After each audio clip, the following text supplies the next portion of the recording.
I was standing in the sprawling backyard of our family's Asheville estate, the crisp autumn air carrying the scent of fallen leaves and smoky barbecue. My hand wrapped around Grandma Evelyn's fragile fingers as she sat in her cherished wicker armchair, when Ethan's low, urgent whisper cut through the cheerful hum of the party like a knife. "Emma, grab your purse, we're leaving. Act normal." My heart skipped, and I almost laughed, thinking it was one of his playful nudges to escape my family's suffocating gatherings. But when I met his gaze, the raw fear flickering in his hazel eyes, something I hadn't seen in our 8 years together, sent a cold jolt through me, rooting me to the spot. "What?" I mouthed, my brows furrowing as I tried to make sense of his sudden intensity amidst the vibrant chaos of Grandma Evelyn's 85th birthday celebration. The Asheville estate, nestled in the Blue Ridge Mountains, with its Victorian charm and wraparound porch framed by fiery orange maples, glowed under the late September sun, balloons bobbing against the backdrop of misty peaks.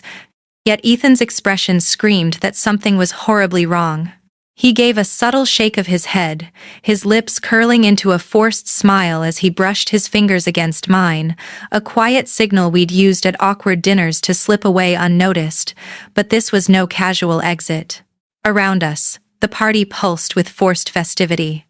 My sister, Lauren, in her perfectly curated designer dress, was holding court with a dramatic speech about how Dad Richard had poured his heart into planning this perfect day, her voice dripping with the performative charm she'd mastered on her lifestyle Instagram, where she'd recently posted a cryptic caption about family secrets staying buried.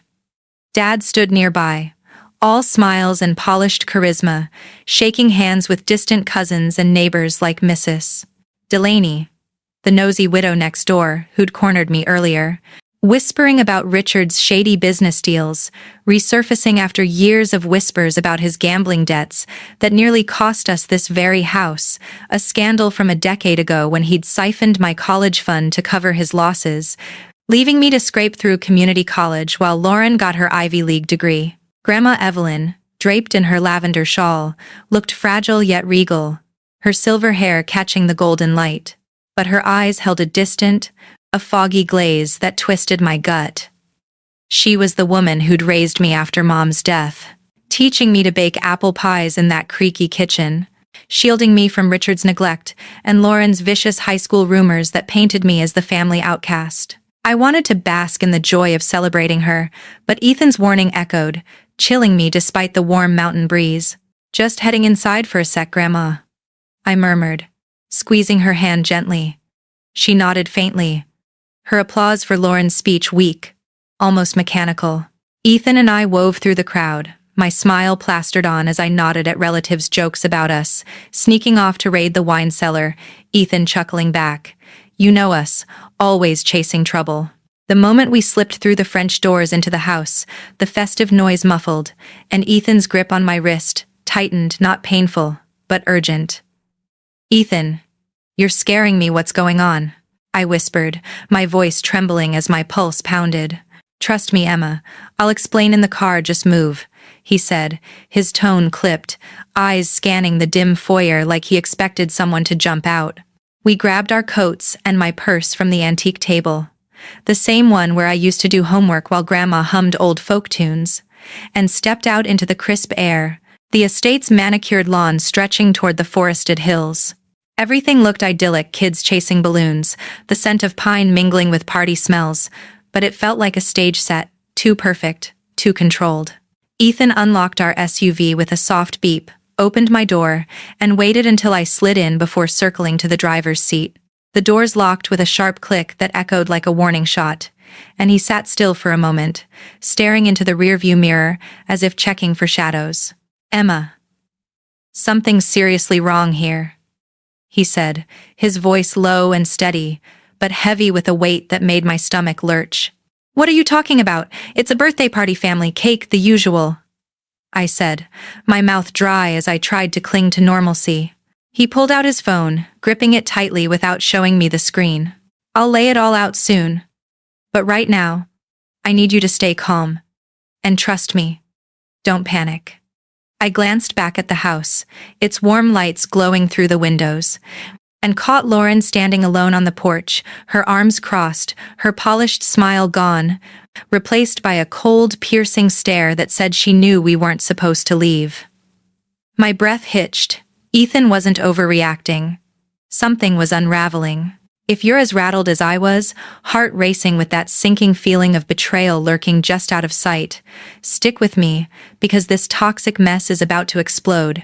Hit that like button, subscribe, and ring the bell so you don't miss what's coming. It all started with a phone call I almost ignored, folded into the quiet rhythm of a Tuesday afternoon in our cozy Asheville apartment, the distant strum of buskers on Biltmore Avenue drifting through the window as I sorted laundry. My phone buzzed, and seeing Dad on the screen made me freeze. Richard and I hadn't had a real conversation in years, not since his gambling debts tanked our family's finances, a secret he'd kept from everyone but Lauren, who'd used it to manipulate her way into his favor, leaving me to pick up the pieces. I answered reluctantly. "Hey, Dad." "Emma, sweetheart, how's my favorite girl?" he said, his voice oozing a warmth that felt rehearsed, like he was reading from a script. My guard went up. Richard only turned on the charm when he wanted something, like when he borrowed my savings for Lauren's startup, claiming it was for the family. "I'm fine. What's this about?" I asked, keeping my tone neutral. He chuckled too smooth. "Your Grandma Evelyn's hitting 85 big milestone. We're throwing a surprise party at the old house, and Lauren's helping plan it. We'd love for you and Ethan to come." The mention of Lauren stung. She'd always treated me like a rival, spreading lies in high school that cost me friends, and her recent Instagram post about cutting toxic people out felt like a jab at me. But Grandma Evelyn was my heart, her stories, her warmth, the way she'd sneak me extra dessert when Richard wasn't looking. "I'll be there," I said, softening at the thought of her. "Perfect, it'll mean everything to her," Richard replied, tossing in details about the date and the estate, casually mentioning its $800,000 value in Asheville's hot market, a detail that felt oddly pointed. Hanging up, I felt a familiar unease, like stepping into a trap. When I told Ethan that night over takeout from a local taco joint, he leaned back, skeptical. "Richard calling you up out of nowhere? And Lauren's involved? After she screwed you over?" He shook his head, referencing the college fund betrayal that still burned. "This feels like a setup. Remember how he hid those gambling debts? What if he's after the estate?" I brushed it off, wanting to believe it was just a party, but the doubt lingered. Ethan agreed to come, booking a charming B&B in Black Mountain for an easy escape if things got tense. The days leading up felt heavy. Memories of the house flooded back. Swinging on the porch with Grandma, overhearing Richard's late-night calls with shady lenders, Lauren's smug grin when she got her way. Mrs. Delaney's earlier gossip about Richard's recent troubles at the local coffee shop didn't help. She'd hinted at loan sharks circling again, tying back to Reddit threads I'd read about families scheming over inheritances. The 4-hour drive up the Blue Ridge Parkway was stunning, with fog weaving through the peaks, but Ethan was on edge, checking the car like we were heading into a war zone. We talked about the good times, Grandma's folklore tales, her garden, but avoided the dark stuff, Richard's favoritism, Lauren's betrayals. Pulling into the estate, the sight of balloons and a happy 85th Evelyn. Anna felt too polished, like a realtor's open house. Richard's hug was over the top, Lauren's air kiss cold, and inside, the house gleamed unnaturally, new decor masking old wounds. Grandma sat by the window, her shawl a soft contrast to her pale, tired face. "Emma? You came?" she murmured, her voice faint. Ethan's name slipped her mind. "Evan, dear," and Lauren's quick excuse, "She's just tired, age-related," felt hollow. Strange men lingered, not eating. And Mrs. Delaney whispered about odd deliveries to the house. Ethan's eyes darted, his hand tight in mine. "Something's off," he muttered. As Lauren called for photos, Ethan slipped outside, promising to check something. I stayed with Grandma, her head drooping, the perfect facade crumbling, and then my phone buzzed with a text from an unknown number. "Why are you here?" My blood ran cold, and as Ethan returned, his face grim.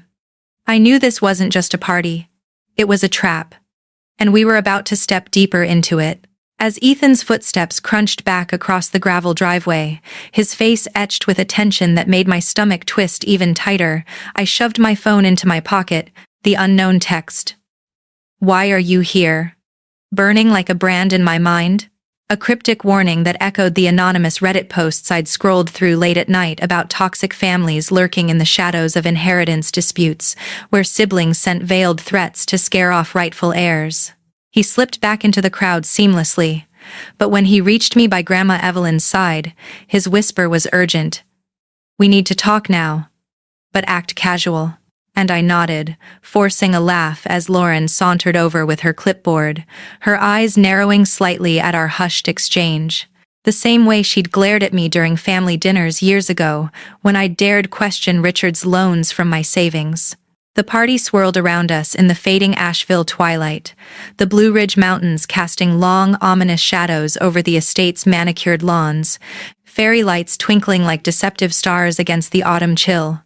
But the air felt thick with unspoken secrets, the kind I'd read about in those AITA threads on Reddit where users shared horror stories of relatives coercing elders into signing over assets under the guise of care, stories that now hit too close to home.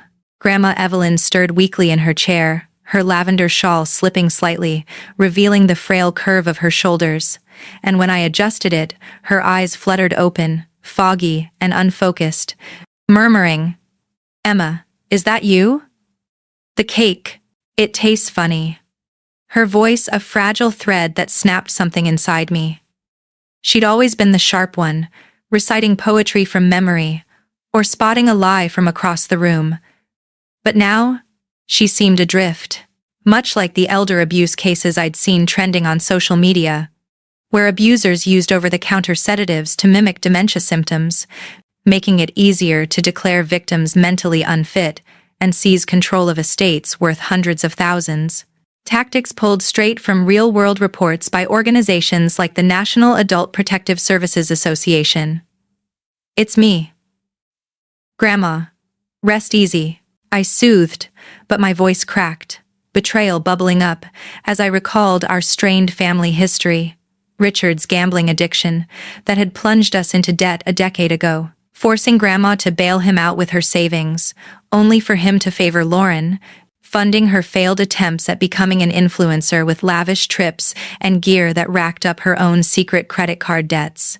Debts I'd overheard her whispering about on a phone call last Christmas, begging Richard for more help to avoid bankruptcy, a subplot of greed that now seemed to weave into this very gathering. Ethan tugged my sleeve gently, leading me toward the side of the house under the pretense of fetching more punch, his hand warm against my cold skin, an anchor in the storm of doubt crashing over me.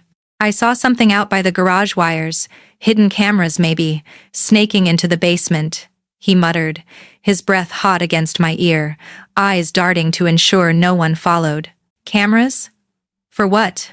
I whispered back, my heart pounding as we ducked behind a cluster of rhododendron bushes, their blooms wilting in the evening cool, much like my illusions of a reconciled family.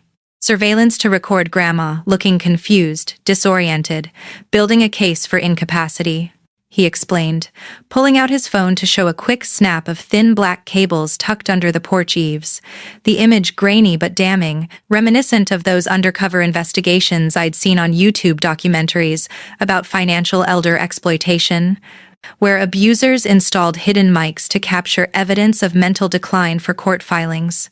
The thought made bile rise in my throat. How could they?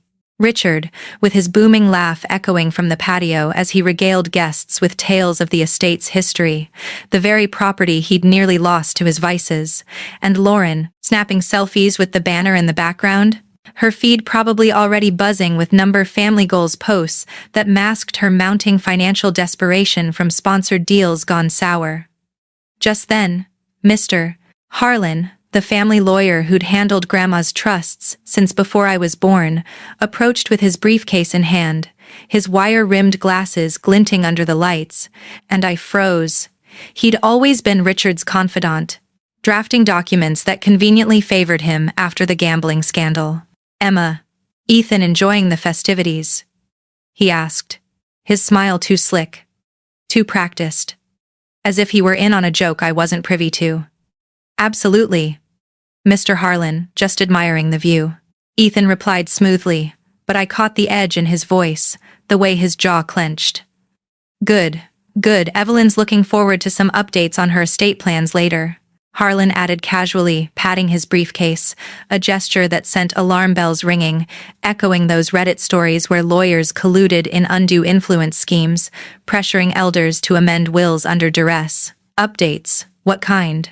I pressed, my tone sharper than intended, dread coiling in my gut like a serpent. He chuckled dismissively. Oh, just routine, ensuring everything's in order for her golden years. Richard mentioned, Lauren's been a big help. Lauren, with her hidden debts, pushing $50,000 from bad investments in crypto trends she'd chased after seeing TikTok influencers strike it rich, a detail I'd pieced together from her vague social media rants about financial freedom. Was she the driving force here, using her charm to manipulate Grandma while Richard provided the muscle? Harlan excused himself with a nod, heading toward Richard, and Ethan pulled me further into the shadows. That briefcase probably has forms ready to sign, he said grimly. I overheard one of those strange men by the fence mentioning timing the assessment. They're not guests, Em. They're evaluators. Maybe even a doctor on payroll to declare her unfit.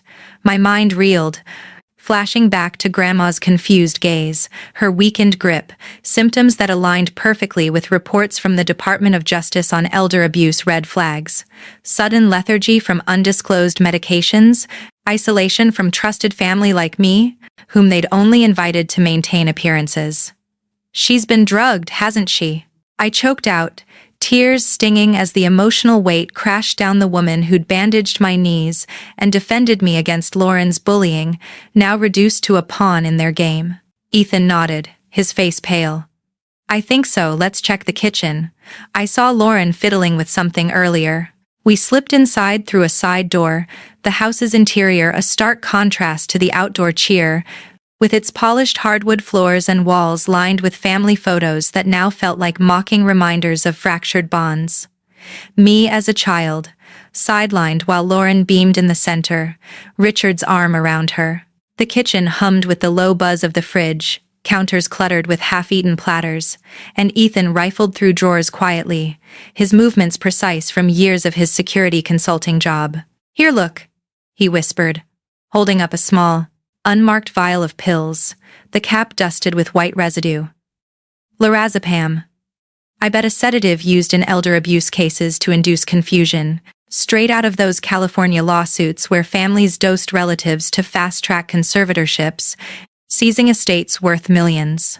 My hands trembled as I took the bottle, the label peeled off, but the pills matched images I'd seen in online articles about financial exploitation tactics, where abusers crush them into food or drinks to simulate cognitive decline, a trending horror in 2025 with cases spiking amid economic pressures.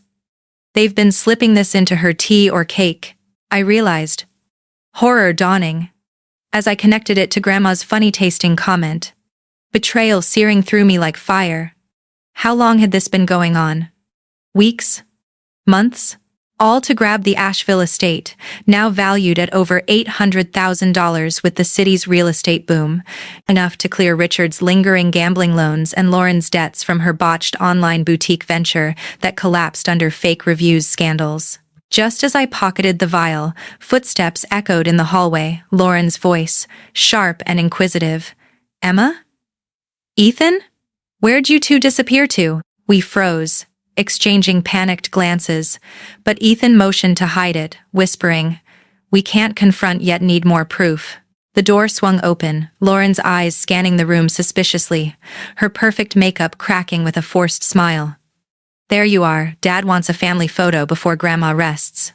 Her gaze lingered on the open drawer, and in that moment, I saw the calculation, the desperation fueled by her hidden financial ruin, perhaps even a loan shark breathing down her neck, as per those anonymous Reddit confessions, where siblings admitted to extreme measures for inheritance.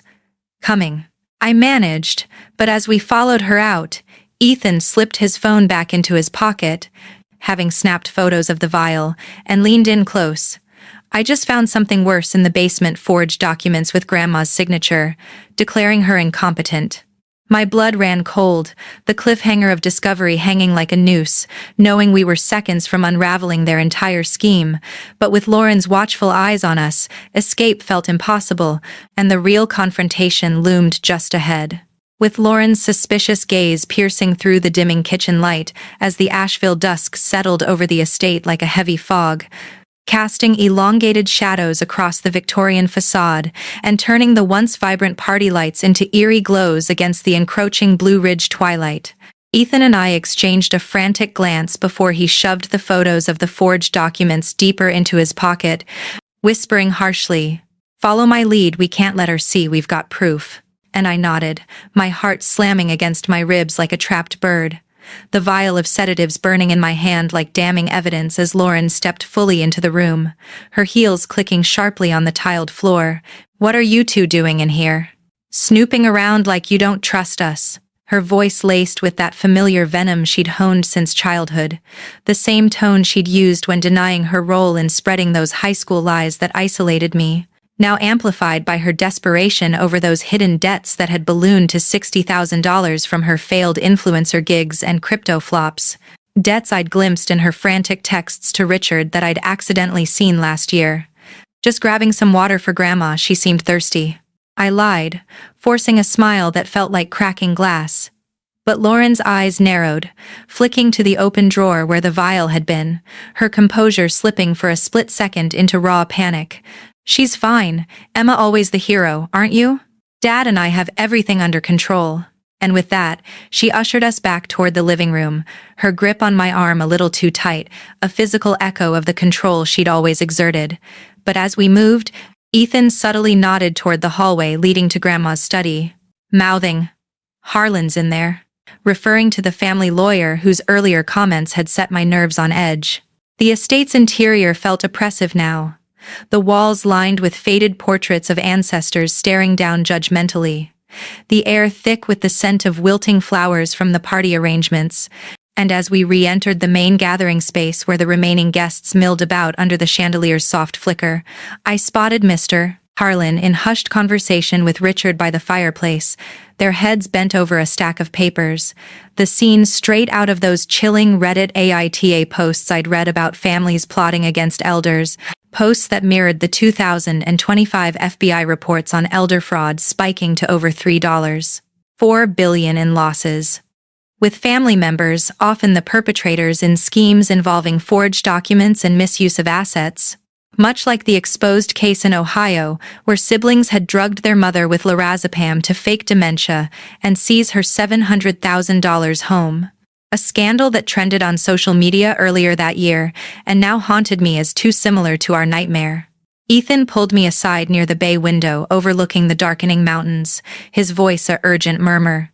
I overheard Harlan telling Richard the trust shifts at 85. "Grandma named you as the primary beneficiary years ago, after his gambling mess, to protect the estate from him and Lauren. That's why they invited you, to either buy you off or discredit you too." And my world tilted, anger surging through me like wildfire, empowering me to march over to them, the emotional dam breaking as I confronted the duo. "What's this about Grandma's trust? And why does it look like you're forging her signature on incapacity papers?" My voice rising, drawing startled glances from lingering guests as dusk's purple hues filtered through the windows, painting the room in dramatic contrasts. Richard's face blanched, his charismatic mask cracking. "Emma, honey, this is a misunderstanding. You're overreacting. Just like always." But Harlan interjected smoothly, adjusting his glasses. "Perhaps we should discuss this privately.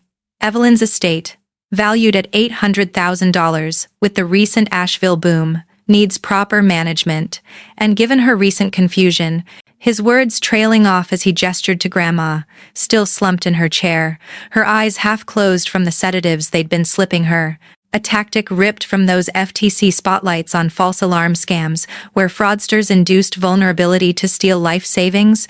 But I cut him off, empowered by the betrayal boiling in my veins. Confusion? You mean the lorazepam you've been crushing into her food? We found the vial, Harlan, and the hidden cameras to record her decline for your little conservatorship scheme. The room fell silent, the tension electric. As Lauren rushed in, her face flushed with fury. How dare you accuse us? We're protecting her from herself, and from you, the ungrateful one who abandoned the family. But her voice wavered, betraying the cracks in her facade, especially knowing her debts made her complicit. And Richard stepped forward, his eyes pleading yet menacing. Emma, listen, we had no choice. After my mistakes years ago, the debts piled up again. And Lauren's in trouble too.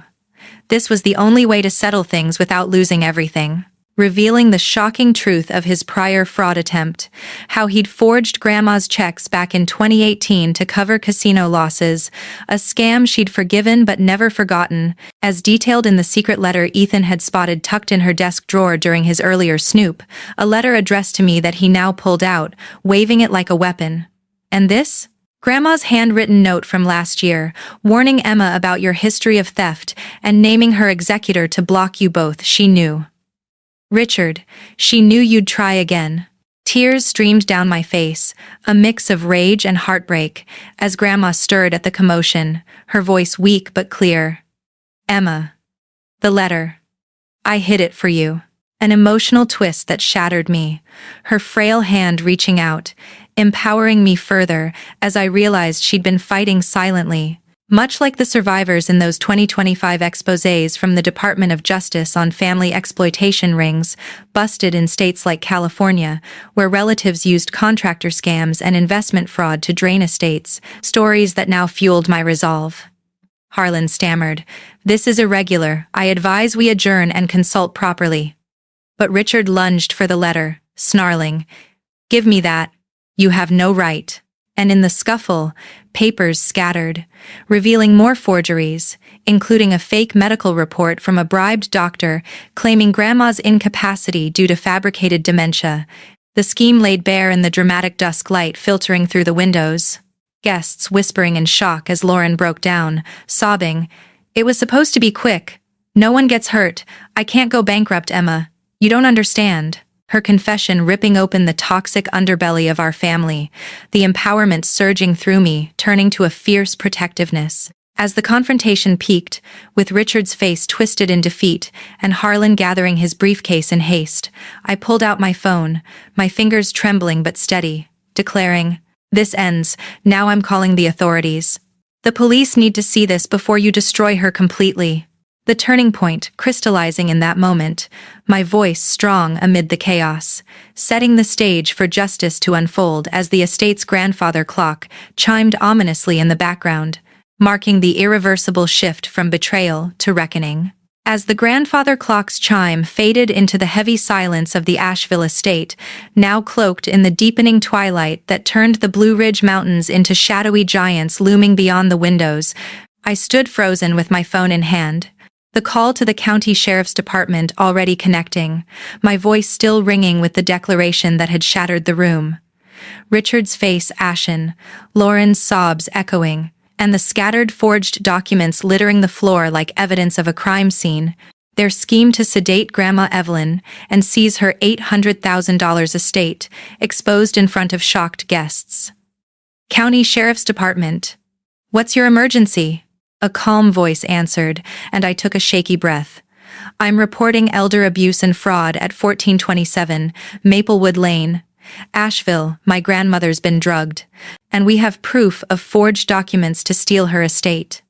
My words steady, despite the rage and betrayal churning inside me, fueled by the memory of Grandma's secret letter naming me her protector, a revelation that had empowered me to act against the toxic web Richard and Lauren had spun, reminiscent of those viral 2025 X posts exposing family scams where relatives used benzodiazepines like lorazepam, confirmed by the vial Ethan found to fake dementia, a tactic straight from recent North Carolina elder abuse cases reported by the state's Adult Protective Services.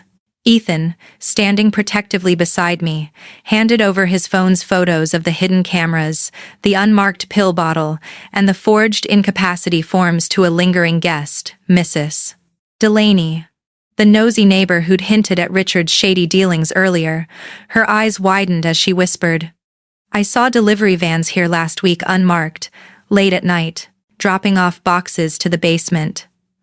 Her testimony a crucial piece mirroring whistleblower accounts in trending legal strategies on elder abuse, where neighbors' observations often tipped off authorities, as seen in a Charlotte case where a community tip led to a $1.2 million estate recovery. Grandma Evelyn, stirring in her armchair, reached for my hand, her grip weak, but her voice cutting through. "Emma, don't let them take it. My home." Her words piercing my heart, shifting my anger to a fierce resolve as I knelt beside her. "I won't. Grandma, I promise." Lauren, mascara streaking down her face, lunged forward, her voice desperate. "Emma, please. You don't get it, I'm drowning in debt. $60,000 from bad loans, and Dad said this was the only way. Don't ruin us." Her attempt to manipulate me echoing her old high school tricks, but this time, I saw through her, my voice cold. "You drugged her. Lauren, you betrayed her for money." The words tasting like ash as I recalled those Reddit threads where siblings justified betrayal with financial woes, only to face legal backlash. Richard, cornered by the fireplace, tried to deflect. "Officers will see, this is a family matter. Emma, don't drag us through the mud." But his bravado crumbled as two police cars pulled into the driveway, their red and blue lights slicing through the dusk, transforming the estate's once festive glow into a stark crime scene. The lead officer, a stern woman with a notepad, stepped inside, her eyes scanning the room. "We're here on a report of elder abuse. Where's Evelyn Carter?" I pointed to Grandma, who was being gently checked by Ethan, her pulse slow but steady, and I handed over the vial. "This is lorazepam, found in the kitchen. No label, they've been dosing her to fake mental decline." The officer's face hardened as she bagged the evidence, radioing for paramedics, while her partner examined the forged documents Ethan had photographed, including a fake medical report claiming dementia, a tactic ripped from a 2025 DOJ report on elder fraud, where families bribed doctors to falsify records, costing victims millions. Mrs. Delaney stepped forward, her voice firm. "I'll testify. I've seen Richard meeting with shady men here for weeks, talking about securing the trust." Her words a lifeline, bolstering our case like the community-driven exposés I'd read about on X, where neighbors' vigilance halted similar schemes. As paramedics arrived, their equipment clattering, they gently lifted Grandma onto a stretcher, her shawl slipping to reveal her frail frame, and I followed, holding her hand, my relief tinged with lingering anger as she whispered, "You came back for me." Her trust in me a balm against the pain of betrayal. The officers detained Richard and Lauren for questioning, Richard muttering, "This is a mistake, you'll regret this, Emma." While Lauren's sobs turned to icy glares, but their threats felt hollow as the police escorted them outside, the estate now eerily quiet, the balloons sagging in the cool night air, the party's facade shattered like the family myths I'd clung to. Ethan and I followed the ambulance to Mission Hospital, the winding Asheville streets blurring past as I clutched Grandma's letter, its words written in her elegant script detailing how she'd rewritten her trust in 2022 to name me executor after Richard's earlier fraud attempt. A secret she'd kept to protect me from their greed, a twist that echoed survivor stories on social media where elders hid safeguards from manipulative kin.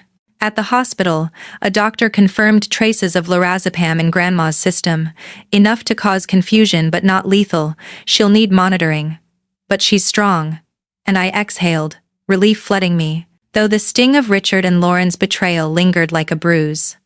Back at the police station, we met with a detective who reviewed Ethan's photos and Mrs.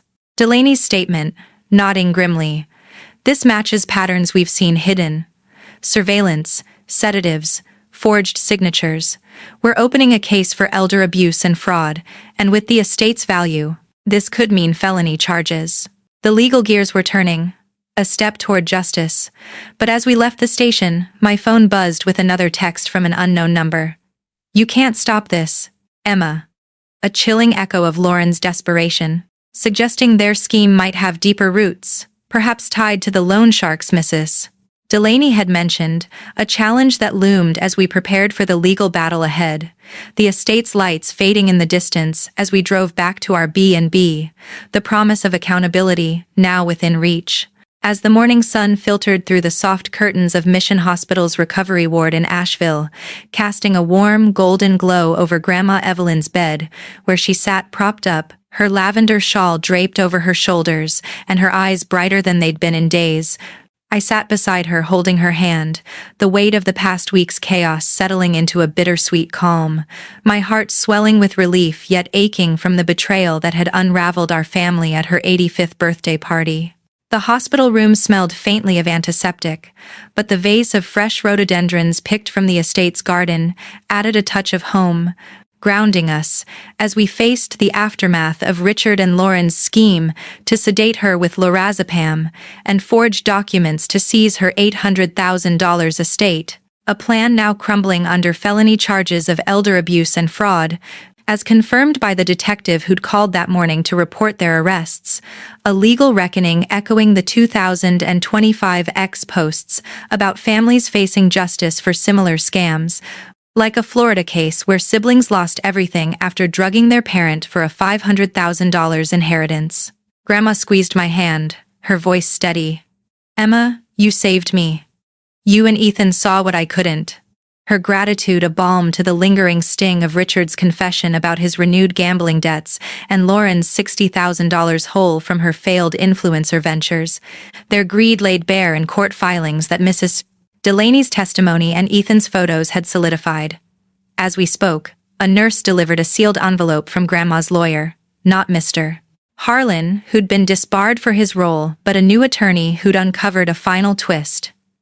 A hidden codicil in Grandma's trust, written after Richard's 2018 check-forging attempt, bequeathing me not just the executor role, but a small cabin on the estate's edge, a secret retreat she'd kept for me, "Because you were always my home," she whispered, tears in her eyes, a moment that mirrored heartfelt reconciliations trending on social media, where elders rewarded loyal kin after surviving betrayal. My empowerment surged, but it was tempered by the emotional weight of our fractured family. Lauren had sent a tearful voicemail from jail, begging forgiveness, claiming the loan sharks had threatened her, a plea I couldn't yet answer. While Richard's silence spoke volumes, his social standing in Asheville's tight-knit community shattered, as Mrs. Delaney gleefully reported at the local coffee shop, where whispers of the scandal now rivaled those viral Reddit threads about family blow-ups. Sitting there, I reflected aloud, "Grandma, I thought I'd lost you to them. I thought I'd failed you." But she shook her head. "You never did, Emma. You fought for me when I was too weak, just like I fought for you after your mom passed." The memory of her shielding me from Richard's neglect and Lauren's high school sabotage flooded back, mixing relief with sorrow for the family we'd never be, a sentiment echoed in a trending 2025 article from Psychology Today about the complex grief of cutting off toxic relatives even when justice prevails. Ethan joined us, his steady presence a reminder of our teamwork, and said softly, "We did it, Em. She's safe, and they're answering for it." His words grounding me as the legal proceedings loomed, promising restitution for Grandma's medical costs and protection for her estate, now secure under my oversight. As we left the hospital, the Blue Ridge Mountains stood serene in the distance, their autumn hues a quiet contrast to the storm we'd weathered, and I felt a fragile peace, knowing I'd honored Grandma's trust, though the scars of betrayal would linger. Back at our B&B, we sat on the porch, the crisp air carrying the scent of pine, and I turned to the camera, my voice steady. If you've got a story about standing up to toxic family or fighting for what's right, drop it in the comments below, hit that like button, subscribe, and ring the bell so we can share this journey together, because no one should face this alone.